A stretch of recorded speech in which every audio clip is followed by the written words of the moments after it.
बात कर रहे थे जिसकी वजह से पूरे दिन के लिए आप सभी को निष्कासित कर दिया गया। भारतीय जनता पार्टी ने बाबा साहब भीमराव अंबेडकर की फोटो की जगह नरेंद्र मोदी जी की तस्वीर लगा दी है। मुख्यमंत्री कार्यालय में जहां बाबा साहब भीमराव अंबेडकर की तस्वीर होती थी, अब नरेंद्र मोदी जी की तस्वीर लग गई है। विधानसभा के मुख्यमंत्री कार्यालय में जहां बाबा साहब भीमराव अंबेडकर की तस्वीर होती थी, अब नरेंद्र मोदी जी की तस्वीर लग गई है। दिल्ली सरकार के मंत्रियों के कार्यालय में जहां बाबा साहब भीमराव अंबेडकर की तस्वीर होती थी, वहां पर नरेंद्र मोदी जी की तस्वीर लग गई है। मैं भारतीय जनता पार्टी से ये पूछना चाहती हूँ कि आपको लगता है कि नरेंद्र मोदी जी बाबा साहब भीमराव अंबेडकर से बड़े हैं? मैं भारतीय जनता पार्टी से ये पूछना चाहती हूँ, आपको इतना अहंकार हो गया है कि आपको लगता है कि नरेंद्र मोदी जी बाबा साहब भीमराव अंबेडकर की जगह ले सकते हैं?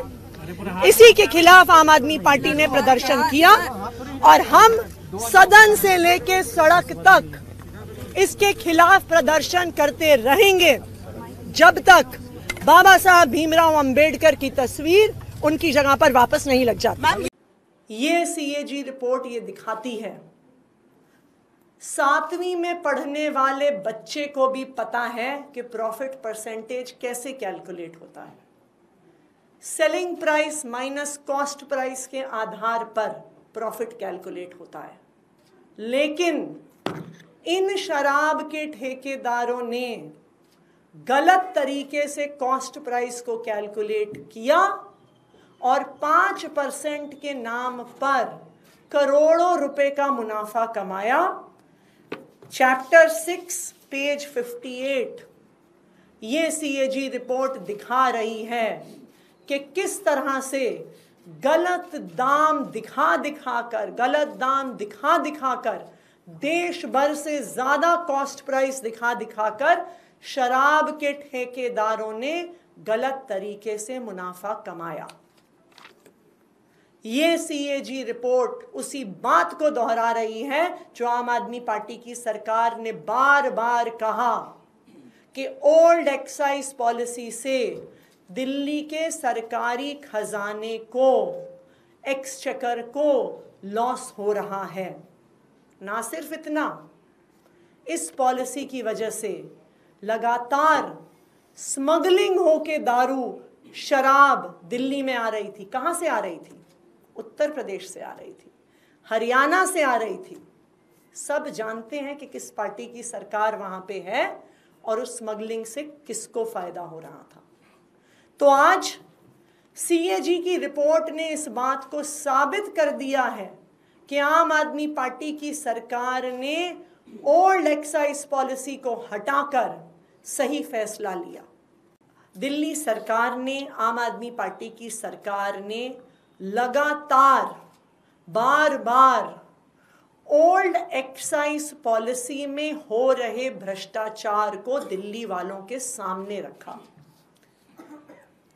आम आदमी पार्टी की दिल्ली सरकार ने बार बार उजागर किया कि किस तरह से ओल्ड एक्साइज पॉलिसी में ब्लैक मार्केटिंग हो रही थी, कि किस तरह से ओल्ड एक्साइज पॉलिसी में शराब के दाम को इन्फ्लेट किया जाता था, किस तरह से लिकर मैन्युफैक्चरर्स ज्यादा मुनाफा कमाते थे गलत दाम बताकर।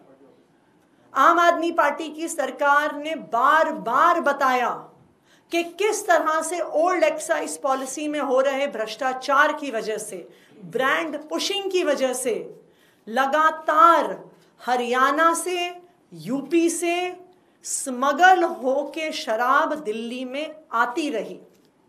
और आज आम आदमी पार्टी सरकार की इस बात पर सीएजी की इस रिपोर्ट ने मोहर लगा दी है कि ओल्ड एक्साइज पॉलिसी जो 2017 से 2021 तक चली, उसमें हर प्रकार का भ्रष्टाचार हुआ। क्या कहती है ये सीएजी रिपोर्ट? ये सीएजी रिपोर्ट बताती है कि भ्रष्टाचार 2 तरीके से हो रहा था।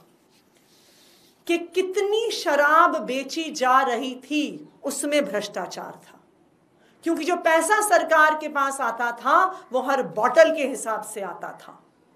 तो जो, और ये सब जानते हैं कि जो शराब बेचने वाले थे वो किस पार्टी से जुड़े हुए थे, किस पार्टी के लोग थे जिन्हें शराब के ठेके मिले हुए थे, किस पार्टी के लोग थे जिनको शराब बनाने के ठेके मिले हुए थे।